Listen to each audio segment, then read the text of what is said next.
حول ولا قوة إلا بالله العلي العظيم بسم الله الرحمن الرحيم الحمد لله رب العالمين بارئ الخلائق أجمعين ثم الصلاة والسلام والتحية والإكرام على أشرف الأنبياء والمرسلين شفيع المذنبين حبيب إله العالمين أبي القاسم محمد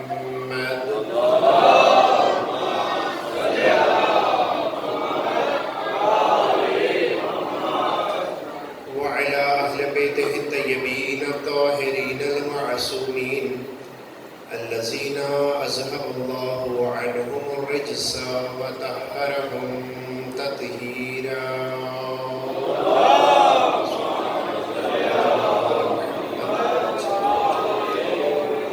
لا سيما أبا عبد الله الحسين روحي وأرواح المؤمنين لتراب مقدمه الفداء واللعنة الدائمة الأبدية على أعدائهم أعداء الله من يوم عداوتهم إلى أبد الآبدين أما بعد فقد قال الله الحكيم في كلامه المجيد وقوله الحق بسم الله الرحمن الرحيم فأقم وجهك للدين حنيفا فطرة الله التي فطر الناس عليها صلوات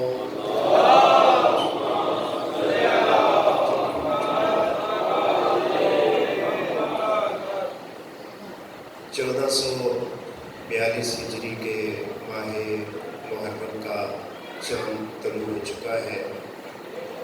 ہم ایک نئے دور میں داخل ہو چکے ہیں اور خداوند متعال نے ہمیں پھر اس نعمت عظمیٰ سے نوازا ہے جسے رسول گرامی اسلام نے مومنین پہ قلوب کی حرکت و حرارت قرار دیا تھا. اِنَّا لِقَتْلِ الْحُسَيْنِ حَرَارَةً لِقُلُوبِ الْمُؤْمِنِينَ لَا تَبْرُدُ أَبَدًا. میرے اس فرزند حسین ابن علی علیہ السلام کے قتل سے مومنین کے دلوں میں ایک ایسی حرارت پیدا ہوگی جو کبھی ٹھنڈی ہونے والی نہ ہوگی. خداوند متعال کی ان توفیقات پر ہم خداوند متعال کے شکر گزار ہیں اور ہم دعا گو ہیں اپنے ان بزرگوں کے لیے جنہوں نے اس سلسلہ عزاداری کو نظم عطا کیا، منظم کیا، یہاں پر آپ کے لیے مراکز علمیہ بنائے اور آج اس دنیا میں نہیں ہے. ان سب کی روح کی شادمانی کے لیے اپنے اپنے مرحومین کی ارواح کی سربلندی کے لیے ایک مرتبہ صلوات پڑھ لیجیے.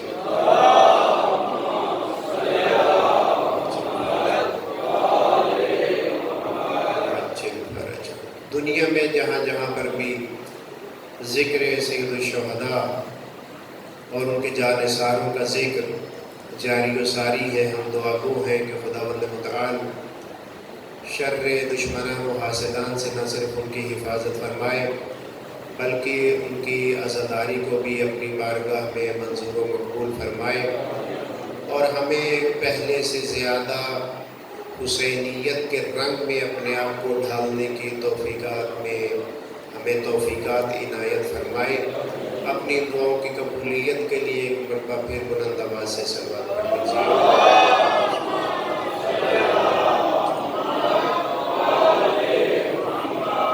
عزاداری کے حوالے سے پاکستان و ہندوستان و افغانستان بالخصوص ایک خاص حیثیت رکھتے ہیں. یہاں پر مومنین اپنی جان کو اپنی ہتھیلی پر رکھ کر ذکر سید الشہداء کرتے ہیں. ہم دعا گو ہیں کہ مومنین دنیا میں جہاں جہاں پر بھی ہے، بالخصوص پاکستان و ہند و افغانستان، وہاں پر خداوند متعال بحق شہداء کربلا مومنین کی حفاظت فرمائے اور ان کے اس عرض عقیدت کو، عرض ادب کو، ان کے آنسوؤں کو، ان کی سیاہ پوشی کو، ان کے حالت غم کو اپنی بارگاہ میں منظور و مقبول فرمائے. اپنی ان دعاؤں کی قبولیت کے لیے بھی ایک مرتبہ صلوات پڑھ لیجیے۔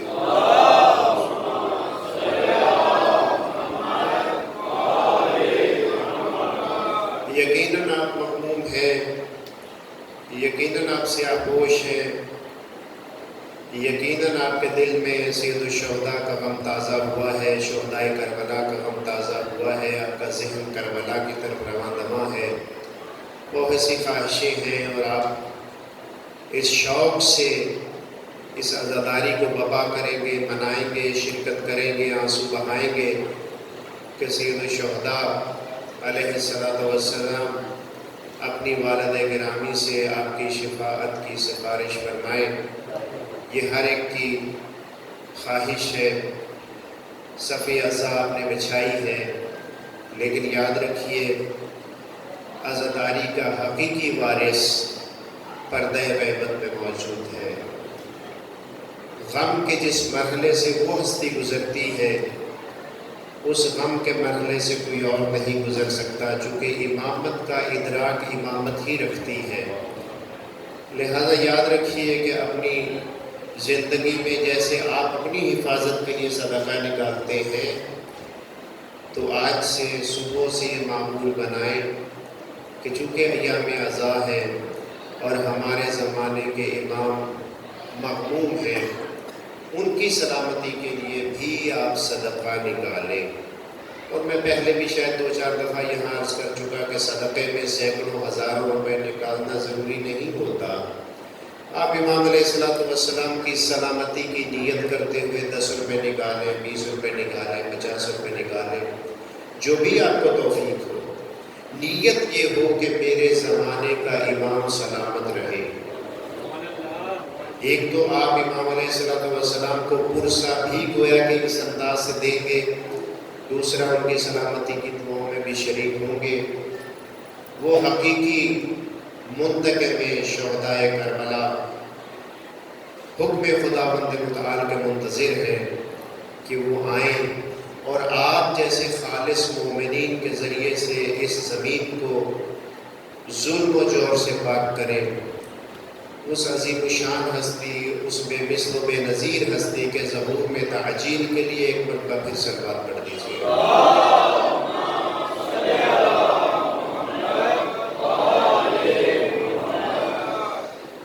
حضرت سید الشہداء کی شہادت کا واقعہ 60 یا 61 ہجری میں ہوا، اور ظاہر ہے رسول گرامی اسلام کو رحلت فرمائے 50 سے 51 سال ہو چکے تھے کم از کم۔ رسول اللہ نے اس سے پہلے بہت سی چیزیں سید الشہداء کے بارے میں فرمائیں، جیسے میں نے ایک فرمان ذیشان حضرت رسول اعظم آپ کی خدمت میں عرض کیا، ان لقتل الحسین حرارۃ فی قلوب المؤمنین لا تبرد ابدا۔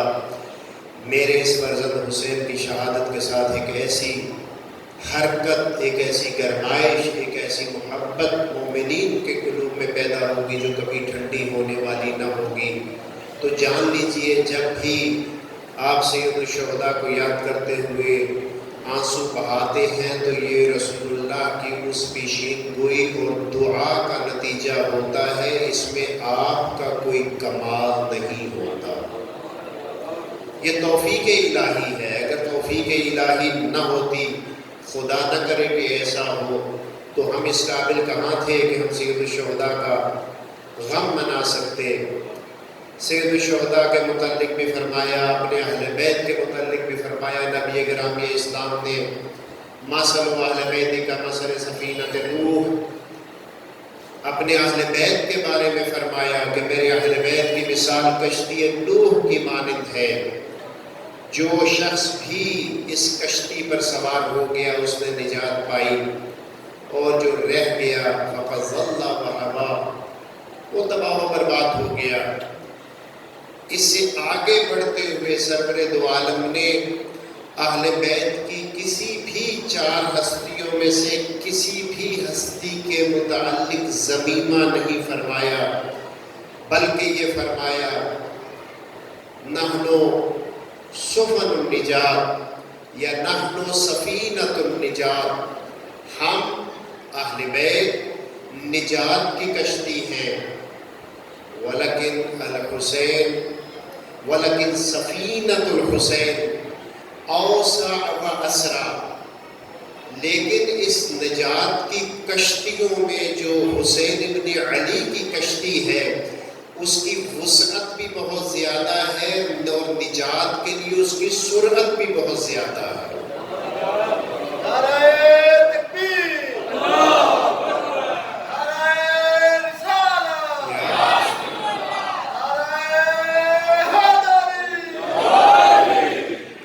نحن سفینۃ النجاة وسفینۃ الحسین اسرع و اوسع، ہم سب کشتی نجات ہیں لیکن میرے اس فرزند حسین کی کشتی نجات کے لیے بہت سرعت بھی رکھتی ہے اور بہت وسعت بھی رکھتی ہے۔ سرعت اور وسعت جب سید الشہداء دکھانا چاہیں تو کبھی ایک شخص میں بھی دکھا دیتے ہیں۔ صبح عاشور ایک شخص گردن کو جھکا کر، آنکھوں کو جھکا کر، ہاتھوں کو باندھ کر کے آتا ہے، باندھ کر آپ کی خدمت میں آتا ہے۔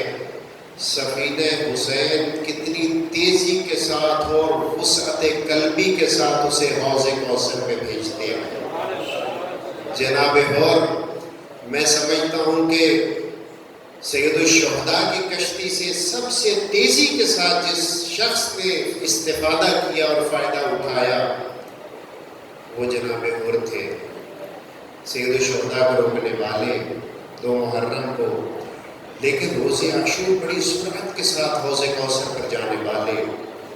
لہٰذا جس ہستی سے آپ محبت کرتے ہیں رسول اللہ نے اس ہستی کو نجات کی سب سے تیز اور وسیع کشتی قرار دیا۔ ایک دفعہ محبت کا اظہار تو کرو، ایک دفعہ حسینی رنگ میں ڈھل تو جاؤ، پھر دیکھو کہ سید الشہداء آپ کے ساتھ کیا کرتے ہیں۔ اسی لیے فرمایا رسول گرامی اسلام کو کہ اے میرے حبیب فاقم، تم قیام کرو اپنے دین کے لیے اللہ کی خاطر، فطرت اللہ التی فطر الناس علیہا، خداوند متعال نے ہر انسان کو فطرت پر قائم کیا ہے، پیدا کیا ہے۔ خداوند متعال نے یہاں پر لفظ انسان استعمال کیا، نہیں فرمایا کہ فطرت اللہ التی فطر المؤمنین، بلکہ فرمایا فطرت اللہ التی فطر الناس علیہا۔ حضرت انسان کو فطرت الہی پر پیدا کیا، اس کی فطرت میں کچھ چیزیں بدیلیت رکھی، اور یہ فطرت کا نتیجہ ہے کہ انسان پر اگر کوئی مشکل آتی ہے تو انسان پریشان ہو جاتا ہے، چاہے مسلمان ہو یا غیر مسلم۔ یہ فطرت کا ہی تقاضا ہے کہ انسان برائی سے نفرت کرتا ہے، چاہے وہ مسلم ہو یا غیر مسلم۔ یہ فطرت کا ہی تقاضا ہے کہ انسان کسی کو مشکل میں دیکھ کر غمگین ہو جاتا ہے۔ ہاں، اگر کوئی شخص اس فطرت سے ہٹ کر کام کرتا ہے تو وہ شخص الہی فطرت پر نہیں ہوتا۔ اگر کوئی شخص کسی بھی انسان کے دشمن کے ساتھ محبت کا کوئی ایگریمنٹ کرتا ہے تو اس کا مطلب ہے وہ الہی فطرت پر نہیں ہے، وہ اس فطرت سے ہٹا ہوا ہے۔ خداوند متعال نے انسان کی فطرت میں خوشی اور غم کو رکھا۔ یہی وجہ آپ دیکھتے ہیں کہ اگر کسی غیر مسلم کے ہاں بھی مرگ ہو جائے تو وہ مغموم ہوتا ہے۔ آپ دیکھ لیجئے جو لوگ نام نہاد لوگ منع کرتے ہیں گریہ کرنے سے، اگر کوئی ان کا مارا جائے تو وہ کس طریقے سے گریہ کرتے ہیں، کس طریقے سے وہ آہو فغاں کرتے ہیں، کس طریقے سے وہ اپنی لاچاری کا اظہار کرتے ہیں۔ کبھی اگر دوسرا مریض ہو جائے اور کہیں کہ ڈاکٹر ہمارے لیے وسیلہ بنا تو وہ آپ کو کافر قرار دینے کے لیے تیار ہے، لیکن اپنی باری آئے تو مجھے ایک ڈاکٹر صاحب نے بتایا، ہمارے حج کے ساتھی ہیں ڈیرہ غازی خان والی سائٹ پر، تو انہوں نے مجھے کہا کہ ہمارے علاقے میں کوٹ چھٹا میں فلاں نام کثرت سے رکھا جا رہا ہے، ایک ہمارے ہاں غیر محبوب نام، ایک ہمارے ہاں غیر پسندیدہ نام۔ بلکہ ہمارے ہاں کیا جو فطرت الہی پر شخص ہے وہ ہر اس شخص کے نزدیک وہ نام ناپسندیدہ ہے، پسندیدہ نہیں ہے، وہ نام بڑا رکھا جا رہا ہے، تو یہ بڑی بری بات ہے۔ انہوں نے پھر بتایا کہ وہاں پر جو شخص سب سے بڑا ہے، مکتب تشیع کے بھی مخالف ہے اور دیگر ادیان کے بھی مخالف ہے، اپنی خاص تشریح رکھتا ہے دین کے بارے میں، اس کے بیٹے ہیں، ایک کا نام ہے علی فلاں، ایک کا نام ہے حسن فلاں، ایک کا نام ہے حسین فلاں۔ تو انہوں نے بتایا کہ جب وہ میرے پاس آتا ہے تو میں فقط علی لکھتا ہوں یا حسن لکھتا ہوں یا حسین لکھتا ہوں، تو ایک دفعہ اس نے بڑے تند انداز سے مجھے کہا کہ میرے بچوں کا پورا نام لکھا کرو۔ میں نے اس کو فوراً کہا اگر پورا نام لکھا تو ولا شفا کوئی نہ تھی سی۔ اگر میں نے پورا نام لکھا، چونکہ انہوں نے سرائکی کو مجھے بتایا، انہوں نے کہا اگر میں نے پورا نام لکھا تو تیرا بیٹا صحت حاصل نہیں کر سکتا۔ اس نے کہا ٹھیک ہے ڈاکٹر صاحب آپ کی مرضی ہے، جیسی مرضی لکھیں۔ اور اگر آپ نے اپنے بیٹے کا نام علی و محمد و حسین و حسن لکھا ہے، رکھا ہے، اور آپ کو ڈاکٹر کہے کہ یہ نام نہیں لکھوں گا مگر شفا نہیں ملے گی، آپ کہیں گے تم اپنی شفا کو رکھو اپنے پاس۔ ہمیں ایسی شفا کی ضرورت نہیں ہے جو ائمہ کو چھوڑ کر حاصل کی جائے، ہمارے پاس تو شفا دینے والے خود موجود ہیں۔ یہ فرق ہے بابصیرت قوم کا اور بے بصیرت قوم کا، یہ فرق ہے۔ تو خداوند متعال نے حضرت انسان کو فطرت پر پیدا کیا اور اس فطرت کے قرآن مجید میں بہت سے نمونے پیش کیے۔ ہم ان دنوں میں انشاءاللہ قرآن مجید سے وہی فطرت کے نمونے لیں گے اور پھر کربلا میں اس کا جلوہ دکھائیں گے کہ قرآن کیا کہتا ہے۔ رسول اللہ کو آپ اپنے اذہان عالیہ میں محفوظ رکھیے، آپ قرآن پڑھتے رہتے ہیں اور یقیناً مانوس ہوں گے۔ قرآن بہت سی جگہ پر کہتا ہے میرے حبیب پھر ابراہیم کو یاد کرو، اے میرے حبیب زکریا کو یاد کرو، اے میرے حبیب اسحاق کو یاد کرو، اے میرے حبیب یعقوب کو یاد کرو، یحییٰ کو یاد کرو، عیسیٰ کو یاد کرو، موسیٰ کو یاد کرو۔ کیوں یاد کرو؟ اگر میں یہاں پر بیٹھ کر، آپ کے بہت سے بزرگ بیٹھے ہیں، نوجوان تشریف فرما ہے، نوجوانوں کو جب کوئی بزرگ سمجھانے لگتا ہے نا تو وہ کہتا ہے کہ تمہارا دادا اس قسم کا ہوتا تھا، لہٰذا تمہیں ایسی کمزور حرکت نہیں کرنی چاہیے۔ رسول اللہ کو بھی خداوند متعال یہ تعلیم دے رہے ہیں کہ میرے حبیب ہم یہ تمام مسائل گزشتہ تمام نبیوں کے ذریعے سے حل کر چکے ہیں، اب اس کا جلوہ دکھانا آپ کا اور اہل بیت کا کام ہے۔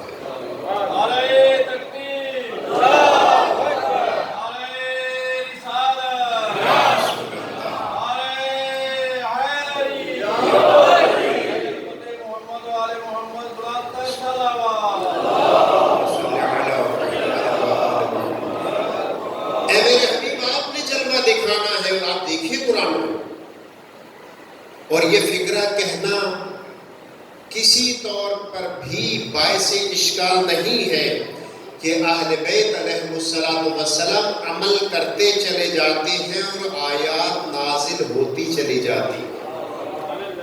ابھی آپ نے پچھلے 12 دن بہت ہی باعظمت دن گزارے، ولایت عظمیٰ کا اعلان 18 ذی الحجہ، 20 ذی الحجہ کو کائنات کی سب سے بڑی ازدواج، سب سے بڑی شادی جناب سیدہ سلام اللہ علیہ کا مولا امیر المومنین کے گھر میں جانا، اس کے بعد پھر روزے مباہلہ، پھر اس کے بعد آپ نے دیکھا کہ خداوند متعال نے اہل بیت علیہ السلام کی ایک اور قربانی کے بدلے میں سورہ دہر کا نزول فرمایا، وہ انہی ایام میں ہوا۔ یعنی یہ انجام دیتے چلے گئے۔ سورہ دہر میں کیا ہے؟ خلاصتاً میں عرض کر دوں، روزے رکھے، حسنین شریفین مریض ہوئے یا سید الشہداء مریض ہوئے، جناب سیدہ نے روزے کی نیت کی، ناظر مانی، آپ بھی منت مانتے ہیں، مولا امیر المومنین نے بھی، آپ کی خنیس نے بھی، سب نے مل کر ناظر مانی، ٹھیک ہو گئے تو ہم روزہ رکھیں گے، روزہ رکھا۔ افطار کا وقت آیا تو خدا بند متعال نے فرشتے کو ایک سائل کی صورت میں بھیجا، افطار کا سارا سامان اسے دے دیا۔ دوسرے دن بھی ایسا ہوا، تیسرے دن بھی ایسا ہوا۔ اب جب ہو گیا تو قرآن نے کہا وَيُطْعِمُونَ الطَّعَامَ عَلَىٰ حُبِّهِ يَتِيمًا وَمِسْكِينًا وَأَسِيرًا۔ یہ جب 3 دن اہل بیت نے عمل انجام دیا تو آیت بعد میں نازل ہوئی۔ اسی طریقے سے آپ قرآن کو دیکھیے کہ غدیر والے دن تو خدا بند متعال نے گویا کہ اہل بیت علیہ السلام کے نہ صرف فضائل کا پوری معراج حضرت انسان کو کروا دی، بلکہ کفر و اسلام کے درمیان حد فاصل بھی رکھی۔ بڑی عجیب و غریب آیت ہے جب اللہ نے فرمایا الیوم 18 ذی الحجہ یئس الذین کفروا من دینکم۔ اے میرے حبیب، آج کے دن کفار آپ کے دین سے مایوس ہو گئے۔ یہ منطوق ہے، ہر گفتگو کا ایک مفہوم ہوتا ہے، اس کا مفہوم بڑا سیدھا سادہ ہے۔ منطوق کیا ہے کہ آج کے دن کفار آپ کے دین سے مایوس ہو گئے کہ ہم اب اس دین کو کوئی نقصان نہیں پہنچا سکیں گے۔ کیوں؟ اس لیے کہ رسول اللہ نے اب اپنے بعد اس دین کی حفاظت کے لیے امیر المؤمنین کا اعلان کر دیا ہے، لہٰذا کفار مایوس ہو گئے۔ یہ آیت کا ہے لفظی ترجمہ، اس کا مفہوم کیا ہے پھر لفظی ترجمہ دہرائے دیتا ہوں۔ اے میرے حبیب، آج کے دن کفار مایوس ہو گئے آپ کے دین سے۔ اس کا مفہوم کیا بنتا ہے؟ مفہوم یہ ہے اے میرے حبیب، آج کے دن جو بھی مایوس ہوا ہے وہی کافر ہے، چونکہ اس دن اللہ یہ کہہ رہا ہے کہ آج کافر مایوس ہوئے ہیں، تو اس کا مفہوم یہ نکلا کہ آج کے دن جو بھی مایوس ہوا ہے، گویا کہ اللہ نے وہاں اعلان کر دیا میرے ولی علی کے اعلان ولایت سے اگر کوئی مایوس ہوا ہے تو اسے پھر تجدید عہد کرنا پڑے گا، اسے دوبارہ واپس آنا پڑے گا، اب اس کے لیے رہنا مشکل ہے۔ اور خداوند متعال نے وہاں اپنی سنت کو تبدیل کیا۔ اللہ کی سنت یہ تھی، اللہ نے قرآن میں کہہ دیا تھا اے میرے حبیب، آپ جس بستی میں بھی ہوں گے وَأَنْتَ فِيهِمْ، آپ جس بستی میں بھی ہوں گے ہم وہاں پر عذاب نازل نہیں کریں گے، رحمت للعالمین بنا کر بھیجا۔ لیکن مسئلہ ولایت اتنا شاندار تھا، اتنا عظیم الشان تھا، اور اتنا خداوند متعال کے ہاں حتمی تھا، اور اتنا بڑا تھا کہ خداوند متعال اس مسئلے پر کسی بھی شخص کی کسی بھی بات کو سننے کے لیے تیار نہ تھی ذات خداوند۔ جب حارث نے کہا کہ یہ آپ نے کیا اعلان کر دیا، رسول اللہ سامنے بیٹھے ہوئے تھے، صحابہ بیٹھے ہوئے تھے، تازہ تازہ حج کر کے آئے تھے، اس نے ایک تو آواز اونچی کی اپنی، اور رسول اللہ کے سامنے آواز کے اونچا کرنے کو ممنوع قرار دیا تھا خداوند متعال نے۔ اللہ کے رسول نے فرمایا کہ مجھے حکم خدا تھا اور تمہیں پتہ ہے کہ میں حکم خدا کے علاوہ کوئی بات نہیں کرتا۔ اس نے فوراً پیچھے تھوڑا سا ہٹ کر 4 قدم ہٹ کر کہا کہ اے اللہ، اگر علی علیہ السلام کو ولی بنانے اور مولا بنانے کا حکم تیری طرف سے ہے تو میرے اوپر ابھی عذاب نازل کر۔ جس وقت وہ دعا کر رہا تھا کیا رسول اللہ وہاں موجود تھے یا نہیں؟ اللہ کے رسول موجود تھے، اور قرآن میں اللہ وعدہ کر چکا تھا اے میرے حبیب جہاں آپ ہوں گے وہاں پر عذاب نہیں آئے گا۔ لیکن مسئلہ ولایت پر خداوند متعال نے اپنے اس قانون کو تبدیل کیا۔ جیسے ہی اس نے کہا میرے اوپر عذاب نازل کر، سأل سائل بعذاب واقع، جیسے ہی اس نے سوال کیا فوراً عذاب نازل ہو گیا، اور وہ فی النار ہوا۔ خداوند متعال اہل بیت علیہ السلام کے مسئلے پر کسی بھی قسم کا کمپرومائز کرنے کے لیے تیار نہیں ہے. لہذا یاد رکھیے ایسا نہیں ہو سکتا کہ حضرت انسان سید الشہداء سے محبت کا بھی دم بھرے اور دوسروں سے بھی اپنے تعلقات کو ٹھیک کرنے کی کوشش کرے. مل کر صلوات پڑھ دیجئے محمد والے محمد کے ساتھ.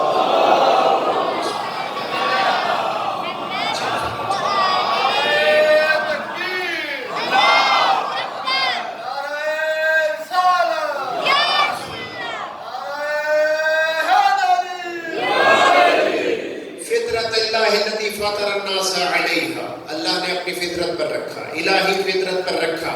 پھر آگے چل کر قرآن مجید میں بہت سی حضرت انسان کو نصیحتیں کی اور کہا کہ خبردار لا یغتب بعضکم بعضا، یہ قرآن کا صریح حکم ہے.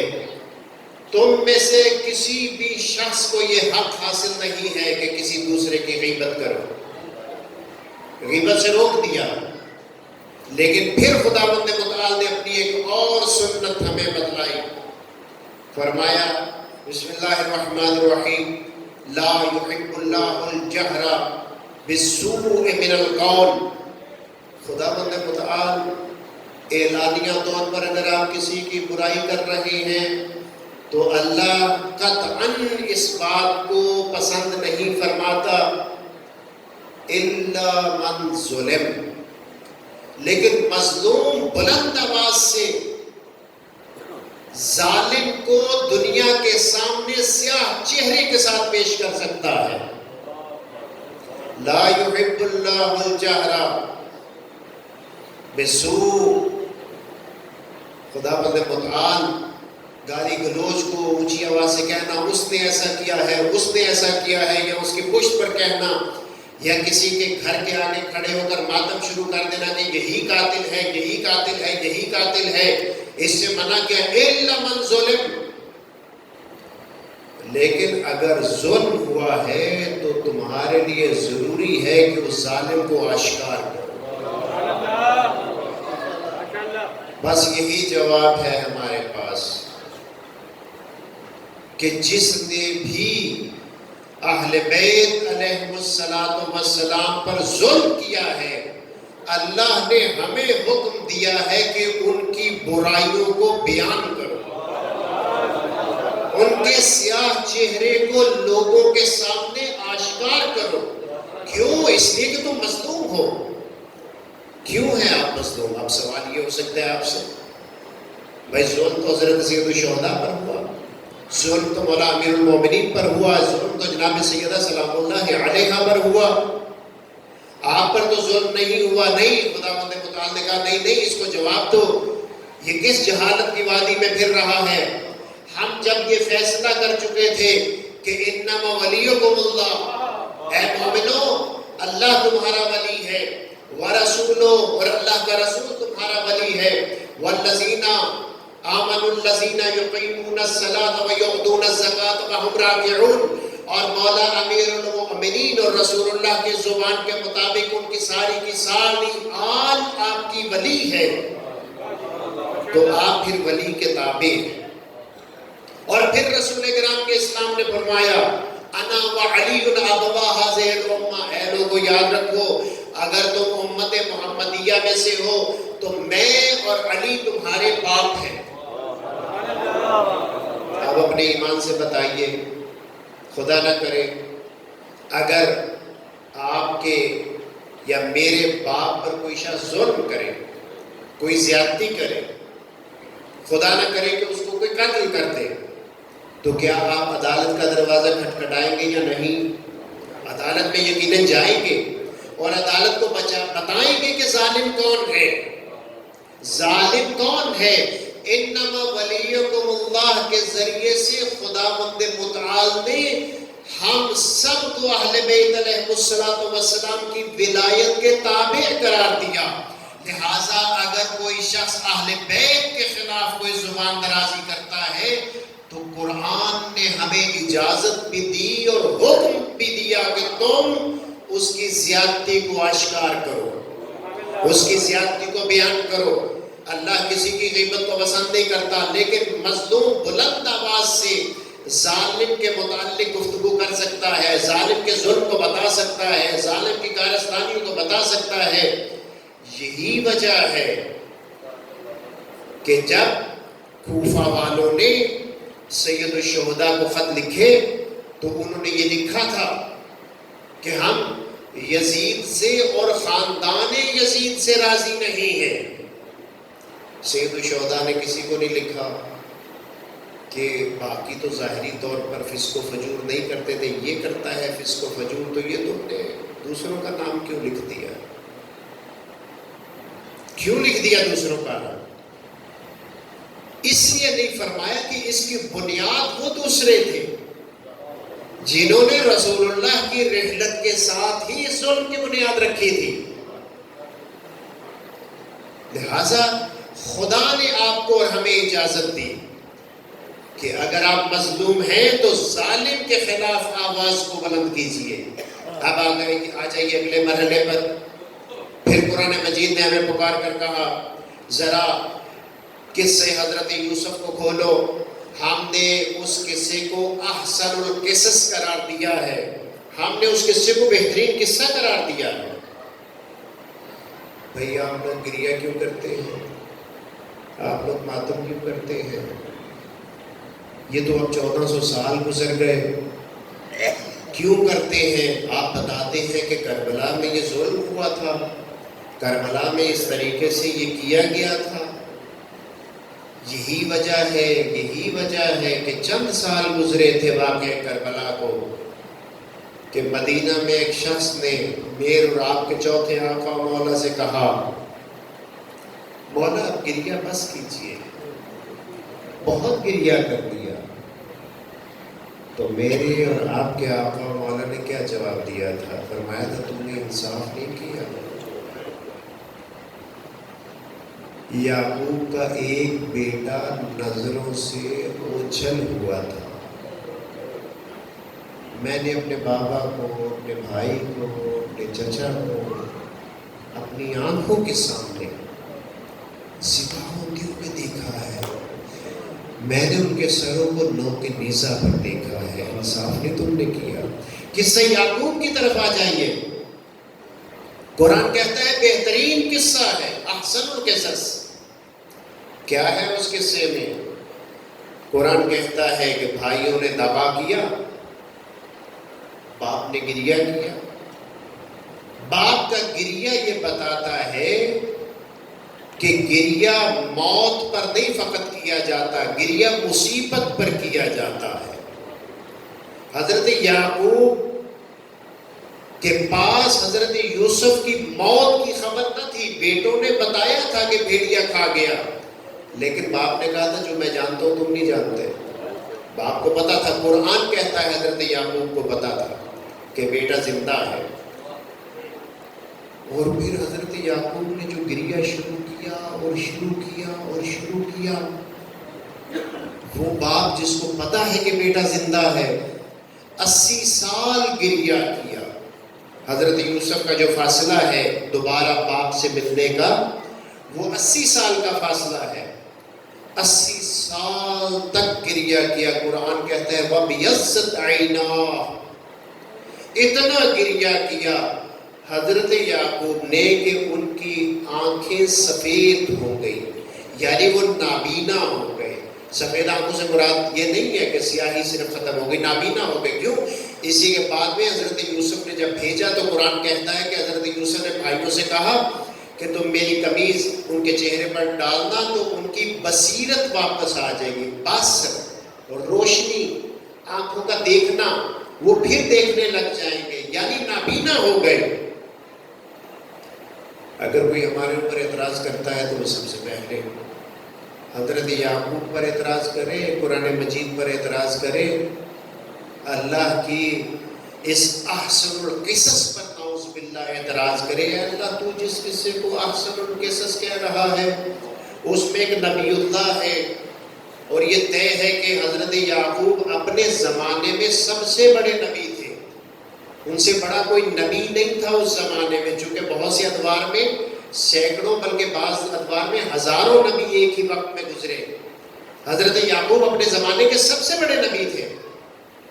سب سے بڑا نبی 80 سال تک گریا کرتا ہے. وَبْيَضَّتْ عَيْنَاهُ، قرآن کہتا ہے کہ آنکھیں سفید ہو گئی. اللہ کہتا ہے کہ احسن القصص، یہ بہترین قصہ ہے. گریا کس پر کیا جا رہا ہے؟ جو بیٹا غائب ہے، پاس نہیں ہے، پاس نہیں ہے، غائب ہے.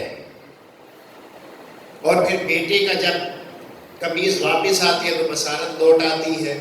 یہاں پر قرآن مجید نے ہمیں یہ بھی بتایا کہ بیٹے باپ کو بار بار کہتے ہیں تو روتا رہتا ہے، تو پاگل ہو جائے گا یا تو مر جائے گا. یعنی قرآن مجید نے ہمیں یہ بتایا کہ جو ظالم تھے، جو بیٹے کو باپ سے جدا کرنے والے تھے، جو باپ اور بیٹے کے درمیان جدائی پیدا کرنے والے تھے، وہی باپ کے گریے پر اعتراض بھی کرتے تھے.